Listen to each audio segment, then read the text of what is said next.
You know, when you watch a historical documentary about some major global conflict, there's always this reassuring narrator. Oh, right? yeah. The omniscient voice over the map. Exactly. They point to a map, they draw a red arrow from point A to point B, and the whole progression of events just looks incredibly clean.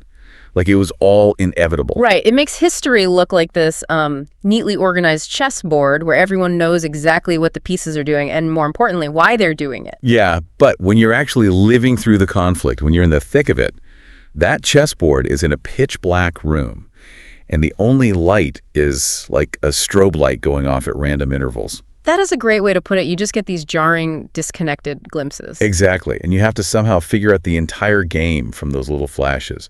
So today, for you listening, we are doing a deep dive into a stack of sources that attempt to make sense of those flashes in the current U.S.-Iran conflict. And we have a lot of ground to cover today. It's a very complex web. It really is. Yeah. Now, we are specifically grounding today's analysis in a transcript from a YouTube video produced by the channel MeidasTouch. And look, we need to be very upfront here. We know this is a highly partisan, left-leaning channel that pulls absolutely no punches against the Trump administration. Right. It is highly charged commentary. Very critical. Extremely critical. So I want to be crystal clear to you right now. We aren't here to take their political side. Right. We take absolutely no political sides on this show. The goal isn't to endorse their viewpoints, but to extract the raw data, the reported events on the ground, the geopolitical shifts they're pointing out, so you can understand the arguments being made. Yeah, it's really about filtering out the noise, right? Stripping away that partisan framing so you can see the underlying architecture of what's happening globally. Right. Because when you do that, you're left with a fascinating and frankly kind of alarming picture of how modern warfare operates on multiple fronts all at once. But let's start with one of those blinding flashes of the strobe light, okay? The physical reality on the ground, or I guess in the air. Right, the March 12th event. Yeah. The source highlights this concrete military event from March 12th. During this initiative called Operation Epic Fury, a U.S. KC-135 Stratotanker went down in western Iraq. And to really understand the gravity of that event, we have to look at what a KC-135 actually does, because this is not a fighter jet. Okay, so what is it exactly? It's basically a massive, highly specialized refueling plane. Think of it like a flying gas station that holds tens of thousands of gallons of aviation fuel. Wow, okay. That sounds crucial. Oh, it's entirely crucial. In modern military strategy, your fighter jets and your bombers, they are only as effective as their range. And the range is completely dependent on these aerial refueling tankers. So losing one is a big deal. It's a profound logistical blow because, you know, it physically shrinks the area over which a military can actually project power. And it also carries a devastating human toll because based on the statements extracted from CNTCOM, which is the U.S. Central Command overseeing the Middle East and the Air Force, all 6 crew members aboard that aircraft are confirmed deceased. Yeah, it's an absolute tragedy. It is. And the initial reports state that the aircraft was flying over friendly airspace when it was lost. The military has stated it was not due to hostile fire and not friendly fire either. Right. Though military protocol obviously dictates that this remains under active investigation. They don't just close the book on it. Right, of course. And they also strictly withhold the identities of the service members for 24 hours after notifying the next of kin, which, you know, is just standard procedure to protect the families. Yeah, absolutely. And we actually see the weight of this loss in the public statement from the Chief of Staff of the U.S. Air Force, General Ken Wilsbach. What did he say?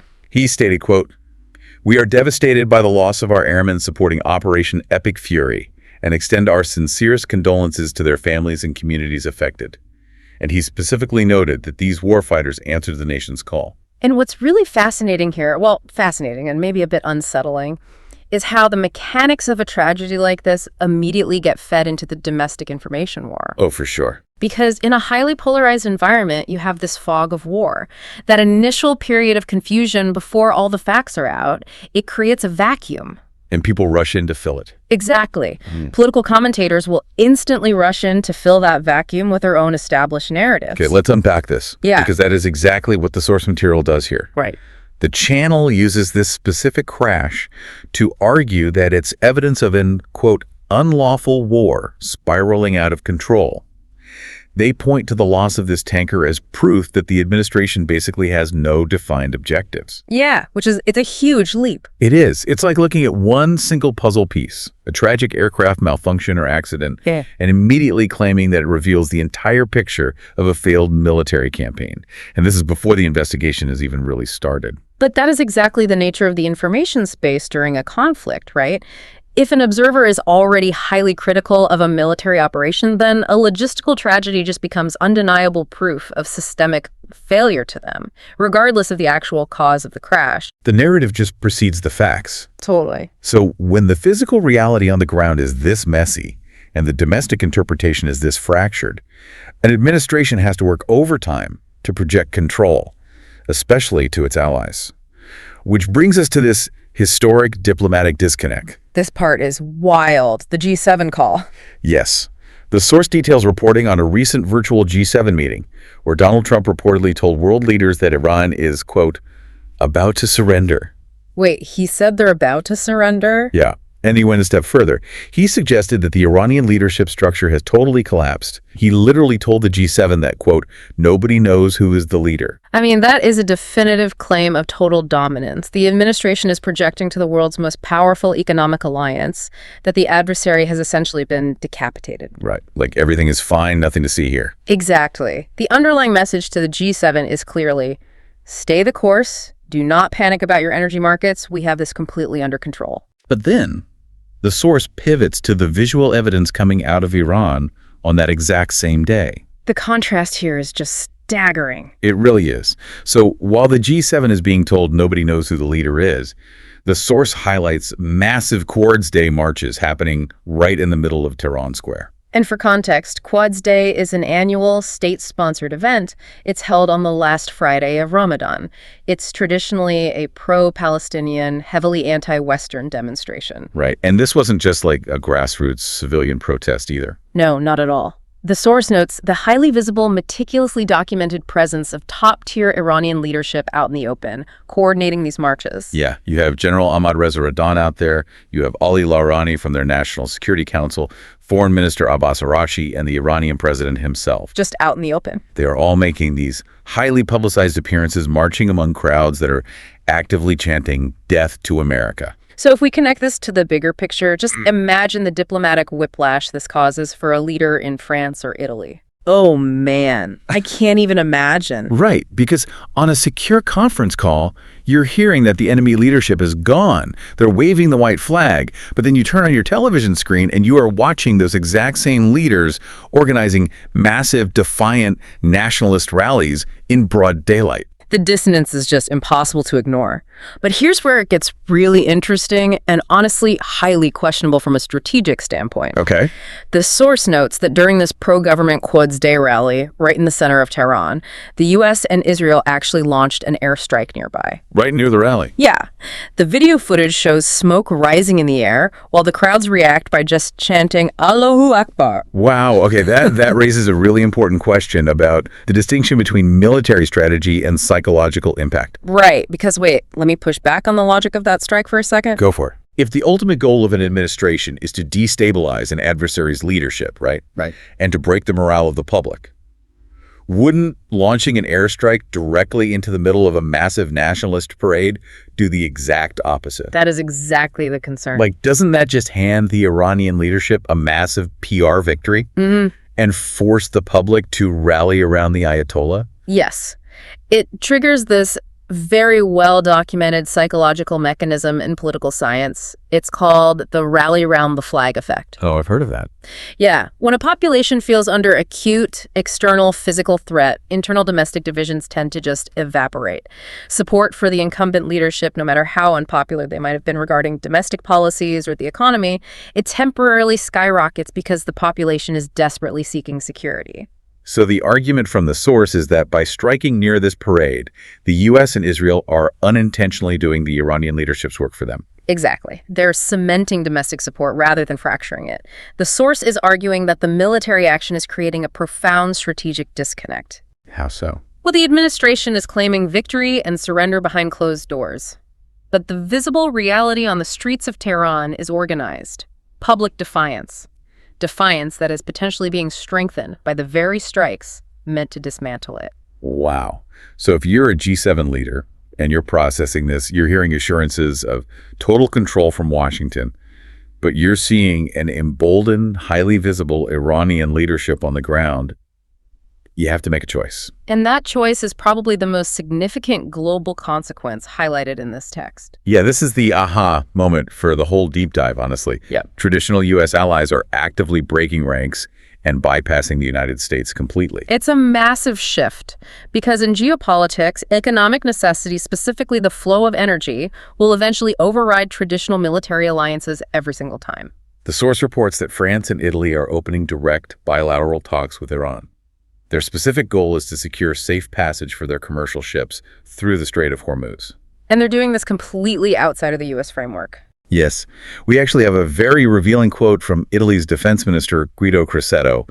He told the Corriere della Sera newspaper that Europe needs to speak with a single united voice to request that ships from non-warring countries be allowed to pass. That phrasing is incredible. Non-warring countries, that is a massive diplomatic reclassification. Because it leaves the U.S. out. Exactly. Italy and France are explicitly categorizing this as a bilateral U.S. and Israeli conflict.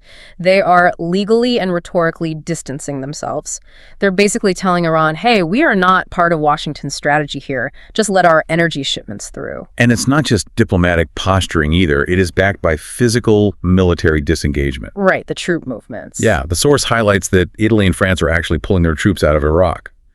This withdrawal accelerated significantly after a French soldier was killed at a joint Peshmerga base in Erbil, which is up in the Kurdish region of northern Iraq.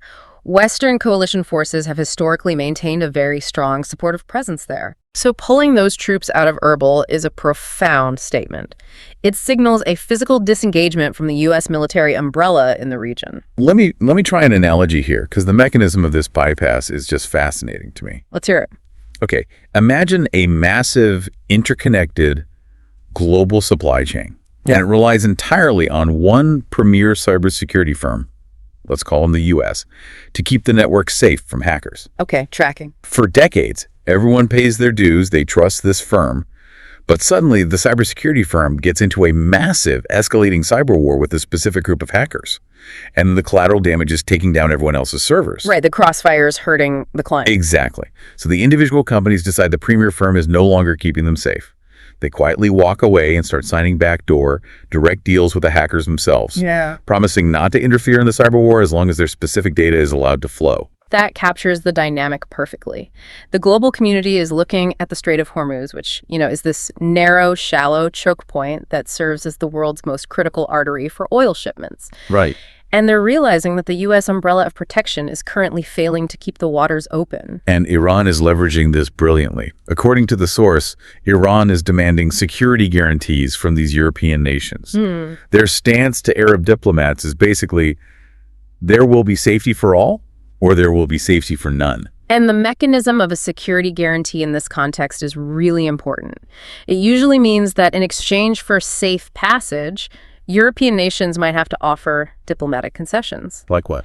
Well, they might have to pay transit premiums, or crucially, they might have to refuse to enforce U.S.-led economic sanctions against Iran. Wow. That is a stunning reordering of the traditional global hierarchy. Yeah, really is. And the line to bypass the U.S. is just growing. The source notes that India's Prime Minister Modi is in direct discussions with Iran. Turkey has actually already secured permission from Iranian authorities for a Turkish-owned ship to pass through the Strait of Hormuz. Because it utilized an Iranian port. They're playing by Iran's new rules. Exactly. And this perfectly encapsulates a headline from the Wall Street Journal that was cited in the text. Emboldened by oil shock, Iran's leaders play diplomatic hardball. They know exactly what they're doing. They're using their geographical control over that choke point to fracture Western alliances. So with the global community seemingly rejecting the official U.S. narrative and allies literally negotiating independently with the adversary, how does an administration address this reality back home? Right, because if you can't control the physical shipping lanes, you have to try and control the headlines. Exactly. Which brings us to a ferocious domestic information war. The administration has to project an image of absolute dominance to its domestic base, regardless of the diplomatic hemorrhaging happening overseas. And that takes us directly to the press conference given by Pete Hegseth, which the source details at length. Right. And the rhetoric he uses is clearly designed to project total victory. He refers to Iranian leaders as rats who are cowering and hiding underground. He claimed the new so-called supreme leader is wounded and disfigured, only capable of releasing weak, written statements without any voice or video confirmation. Which, directly contradicts the visual evidence the source provided of Iranian leadership publicly marching in Tehran. But in an information war, the goal is often just to flood the zone with your preferred narrative before the public can actually verify the visuals. So Hegseth's claims regarding military capabilities are where the narrative really tries to assert this dominance. Let's look at the statistics he gave the press. Yeah, these numbers are quite something. Hegseth claims that Iran's missile volume is down 90%. He says their one-way attack drones are down 95%. He literally stated, quote, Iran has no air defenses. Iran has no air force. Iran has no navy. I mean, this is the administration signaling that the conventional war is effectively won, that the enemy is degraded to the point of total irrelevance. Okay, let's unpack this, because the source points out a glaring, unavoidable contradiction in these metrics. Right. If Iran's military capabilities are truly 95% destroyed, and they have absolutely no navy, as Hegseth claims, how are they simultaneously maintaining total operational control over the Strait of Hormuz? It doesn't add up. It doesn't. The source notes they have successfully struck 16 to 18 unauthorized cargo and fueling ships, including a cargo vessel hit by an unknown projectile close to Oman just today. And this gets to the very heart of how asymmetric warfare works, and why conventional military statistics can be incredibly misleading. Explain that, because I think people hear no navy and think the threat is gone. Right. You might successfully destroy 90% of a nation's conventional military infrastructure. Their large bases, their traditional naval destroyers. But if the remaining 10% consists of asymmetric capabilities like cheap, highly mobile anti-ship missiles or swarms of $20,000 drones, Oh, wow. they don't need a massive navy to paralyze a shipping lane. They just need the capacity to threaten a $50 million cargo ship. Right. So to the global markets who are just watching their insurance premiums skyrocket, claims of a 95% degraded military ring completely hollow if the ships physically cannot sail. And the source highlights that Hegseth is deeply frustrated that the media isn't buying this conventional victory narrative. Oh, he was very vocal about it. Yeah. During the press conference, he specifically complained about a CNN banner headline that read, Mideast War Intensifies. And that headline was playing alongside actual visuals of energy targets being hit by Iran. Well, because that headline reflects the economic reality of the shipping lanes, not the political reality the administration wants to project. Exactly. Hegseth actually demanded alternative headlines from what he called an actual patriotic press. He suggested the banner should read, Iran shrinking or Iran increasingly desperate. He even went so far as to suggest new ownership for CNN, right? He did. He suggested that David Ellison, a Mangadi billionaire, should take over CNN to fix their coverage. He stated, quote, the sooner David Ellison takes over that network, the better. I mean, we are watching a live battle over the fundamental definition of reality. The administration desperately wants the public lens to view these attacks on shipping as the chaotic flailing of a defeated, desperate enemy. Right. But the source material, and honestly, more importantly, the frantic diplomatic actions of France, Italy, and India, argue that those strikes are a highly calculated demonstration of undeniable economic leverage. Well, we have covered a massive amount of ground today. We really have. From the very real tragic loss of the KC-135 crew in the fog of war, to the stark contrast between private G7 assurances and the very public Quads Day defiance in Tehran. And crucially, we've mapped out that extraordinary diplomatic pivot. NATO allies independently negotiating with an adversary to secure their own energy lifelines. Yeah, it all points to one core realization. In modern conflicts, the war of information and diplomatic framing is just as consequential as the military strikes themselves. The fragmentation we're seeing with G7 and NATO allies over the Strait of Hormuz reveals exactly how fragile global alliances become the second domestic energy supplies are threatened. It's a very precarious situation. It is, and it leaves us with a profound question to mull over. If we are entering an era where traditional U.S. allies, like France and Italy, are perfectly willing to independently negotiate with the U.S. adversary just to ensure their own economic survival. Completely bypassing Washington in the process. Exactly. What does that mean for the future of economic sanctions? Are we currently witnessing the end of the United States' ability to unilaterally financially isolate a nation on the global stage?